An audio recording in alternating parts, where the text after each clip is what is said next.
Hello વિદ્યાર્થી મિત્રો, frame the questions નો પાર્ટ 1 આપણે શીખી ગયા. હવે એનો પાર્ટ 2 શીખવા માટે જઈ રહ્યા છીએ. એમાં WH ક્વેશ્ચન્સ એટલે કે WH વર્ડ્સ કયા કયા નો ઉપયોગ કરીશું એ આપણે વન બાય વન જોઈએ. સૌથી પહેલો છે વિચ. એનો મિનિંગ થાય છે કયો, કઈ, કયું. એનો ઉપયોગ પસંદગી અંગેની કોઈ પણ માહિતી મેળવવાની હોય તો આપણે વિચ થી પ્રશ્ન પૂછાય છે. એનું ફોર્મેશન એટલે માળખું, સ્વરૂપ, ફોર્મ. તો વિચ વત્તા ટુ બી નું ક્રિયાપદ ત્રણ સ્વરૂપે પૂછાય છે. એક આ રીતે, એક બીજા સ્વરૂપે પૂછાય છે વિચ થી પ્રશ્ન, અને આ ત્રીજું સ્વરૂપ. ત્રણ ફોર્મ છે આના. એમાં પહેલું જોઈએ વિચ વત્તા ટુ બી નું ક્રિયાપદ. તો which is the first event. પ્રથમ ઘટના કઈ છે. બીજું ફોર્મેશન છે એનું વિચ પછી નાઉન, જેને આપણે નામ કહીએ છીએ, સહાયક ક્રિયાપદ અને અથવા તો મુખ્ય ક્રિયાપદ. એક્ઝામ્પલ જોઈએ which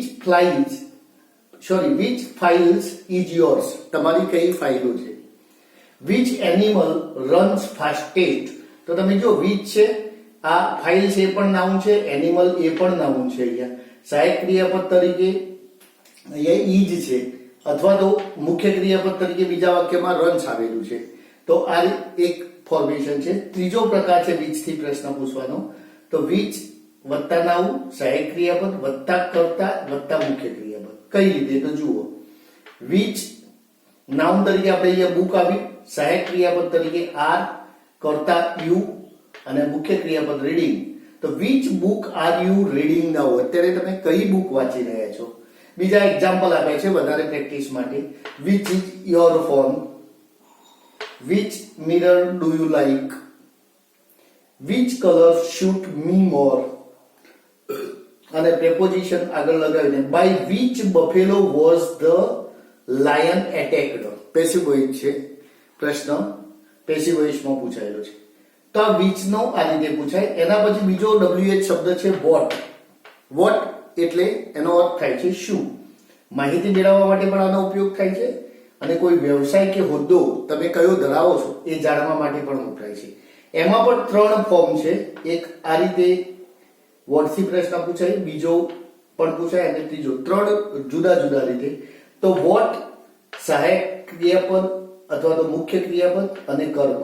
what is his name. તેનું નામ શું છે. તો અહીંયા વોટ સહાયક ક્રિયાપદ તરીકે હિઝ આવ્યું છે, અને કર્મ હિઝ નેમ, તેનું નામ શું છે. તો હિઝ નેમ ઇઝ રમણભાઈ. એ રીતે આપણે કહી શકીએ. વોટ કોઝડ, અહીંયા મુખ્ય ક્રિયાપદ આવ્યું. What caused malaria. તો કોણે, શાનાથી મેલેરિયા થયો, કયા કારણથી મેલેરિયા થયો એમ પૂછવાનું થાય છે. બીજો છે એનો વોટ વત્તા સહાયક ક્રિયાપદ વત્તા કર્તા વત્તા ક્રિયાપદ. તો વોટ ઇઝ સી ક્લીનિંગ. તો અહીંયા સહાયક ક્રિયાપદ છે, કર્તા સી છે, અને મુખ્ય ક્રિયાપદ તરીકે ક્લીનિંગ આવેલું છે. ત્રીજું સ્વરૂપ છે એનું વોટ પ્લસ નામ પ્લસ સહાયક ક્રિયાપદ પ્લસ કર્તા પ્લસ મુખ્ય ક્રિયાપદ. તો ફ્રોમ વોટ પ્રોબ્લેમ. તો અહીંયા પ્રોબ્લેમ એ નામ થયું. પ્રેપોઝિશન સાથે વોટ સાથે પ્રેપોઝિશન લાગેલું છે. Are you suffering. From what problem are you suffering. તમે કઈ મુશ્કેલીથી પીડાઈ રહ્યા છો. તો આ રીતે વોટ થી પ્રશ્નો પૂછાય. હવે જોઈએ આ બાજુ, એના એક્ઝામ્પલ છે. What problems trouble you. તમને કયા પ્રોબ્લેમ મુશ્કેલીમાં મૂકે છે. What did Walt do after his meeting with distributor. એણે શું કર્યું વોલ્ટે એના ડિસ્ટ્રીબ્યુટર જોડે મીટિંગ કર્યા પછી. For what are they on strike. શાના માટે તેઓ સ્ટ્રાઇક ઉપર ગયા. What will I do for you. હું તમારા માટે શું કરીશ. તો આ રીતે વોટ થી પ્રશ્ન પૂછાય છે. હવે વેર આવે. વેર એટલે આપણે જાણીએ છીએ કે ક્યાં, સ્થળ અંગેની માહિતી મેળવવા માટે. એના બે ફોર્મ છે, બે રીતે પૂછાય છે. એક તો વેર ની સાથે ટુ બી ક્રિયાપદ અને કર્તા. Where is Japan. જાપાન ક્યાં છે. વેર ઇઝ રાની કી વાવ. તો આને કેવા વાક્યા છે? બીજું છે વેર સહાયક ક્રિયાપદ, કર્તા અને મુખ્ય ક્રિયાપદ. તો તમે જુઓ વેર સહાયક ક્રિયાપદ તરીકે અહીંયા હેવ, કર્તા યુ, મુખ્ય ક્રિયાપદ kept your book. Where have you kept your book? તમારા પુસ્તકો ક્યાં રાખ્યા છે? Where is this company established? તો અહીંયા પણ સહાયક ક્રિયાપદ તરીકે ઈ જ છે. ધીસ કંપની કર્તા અને એસ્ટાબ્લિશ્ડ ક્રિયાપદ. તો વેર ઇઝ ધીસ કંપની? આ કંપની ક્યાં સ્થાપાયેલી છે?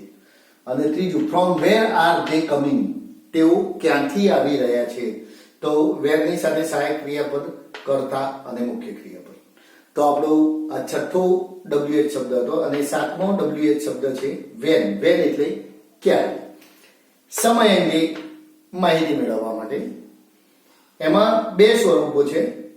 એક છે એનું ફોર્મેશન વેન ની સાથે ટુ બી નું રૂપ અને કર્તા. તો when was your painting competitions? અહીંયા ટુ બી નું ક્રિયાપદ છે વોઝ. યોર પેઇન્ટિંગ કોમ્પિટિશન્સ એ કર્તા તરીકે છે કે તમારી પેઇન્ટિંગ કોમ્પિટિશન્સ ક્યાં હતી? સોરી, ક્યારે હતી? તમારી પેઇન્ટિંગ કોમ્પિટિશન ક્યારે હતી? Where is the next bus to Dabla? Next bus to Dabla, Dabla જવા માટેની હવે પછીની બસ ક્યારે છે?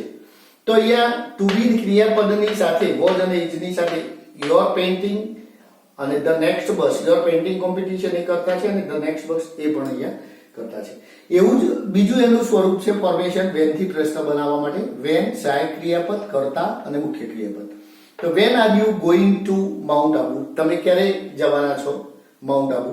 From when will you join the job? ક્યારથી તમે જોબ એટલે કે નોકરી જોઈન કરવાના છો? When can you install new TV? તમે નવું ટીવી ક્યારે ઇન્સ્ટોલ એટલે લગાવવાના છો? વેન ડઝ માયા કમ? માયા ક્યારે આવવાની છે? અને when did Suketu reach the station? ક્યારે પહોંચ્યો હતો સુકેતુ? તો દરેકમાં સમય બતાવે છે. આમાં તમે જુઓ દરેકમાં વેન છે, સહાયક ક્રિયાપદ છે, આર છે, અહીંયા વિલ છે, કેન, ડઝ અને કર્તા તરીકે યુ છે, યુ, માયા, સુકેતુ. મુખ્ય ક્રિયાપદ અહીંયા આપ્યું છે ગોઈંગ, અહીંયા જોઈન છે, ઇન્સ્ટોલ છે, કમ છે અને રીચ છે. તો મિત્રો આ રીતે વેન વડે પણ પ્રશ્નો બનાવી શકાય. હવે આપણે આના પછી હજુ ફ્રેમ્ડ ક્વેશ્ચન્સમાં બીજા કેટલાક પ્રશ્નોની ચર્ચા કરવાના છીએ જે આપણે પાર્ટ 3 માં જોઈશું. Thank you very much.